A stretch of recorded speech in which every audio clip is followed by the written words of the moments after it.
mga gamit ko. Mga libro ko.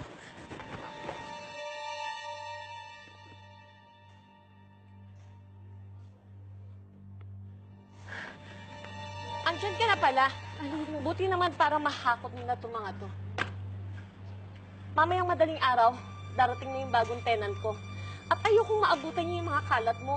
Pero usapan natin, may 1 linggo po ako, diba? Nangako akong... Oo nga, pero ito lang ang kinabubuhay ko. Hindi na makakapag-antay ng 1 linggo ang mga kumakalam na sikmura ng mga apo ko. Maawa po kami sa akin. Wala na akong mapupuntahan. Ganyan talaga ang buhay, Eunice. Wala kang pera, wala kang magagawa. Yung bagong uupa sa akin dito, mantakin mo. 1 year advance na ibinigay sa akin. Oh, laban ka ba doon? Huwag ka nang malungkot. Maghanap ka na lang ng malilipatan mo. O, eto. Kanino po galing? Tingnan mo na lang.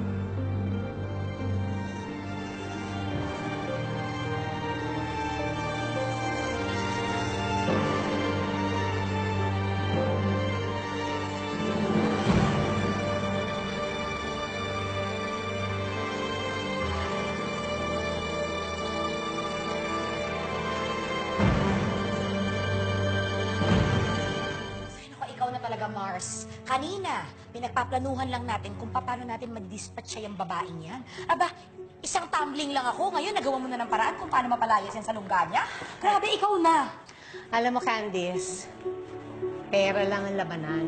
Kapag ka may pera ka, lahat ng bagay, madaling gawin. Naman. Kawawa naman si Eunice.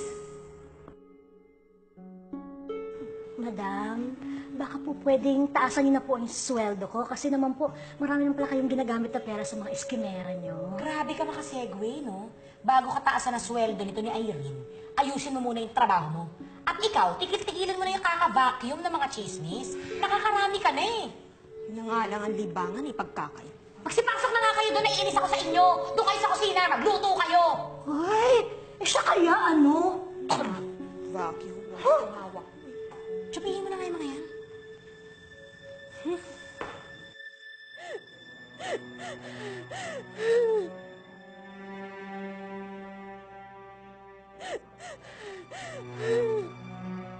Magpayaman ka muna kung gusto mong magtagumpay sa kursada mo.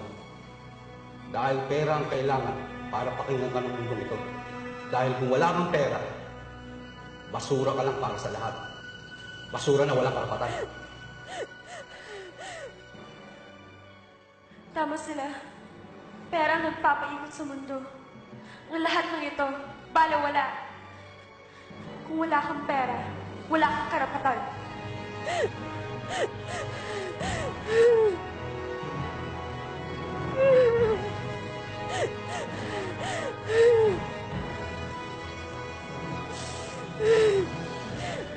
Balang araw, gaganti ako. Isinusumpa ako.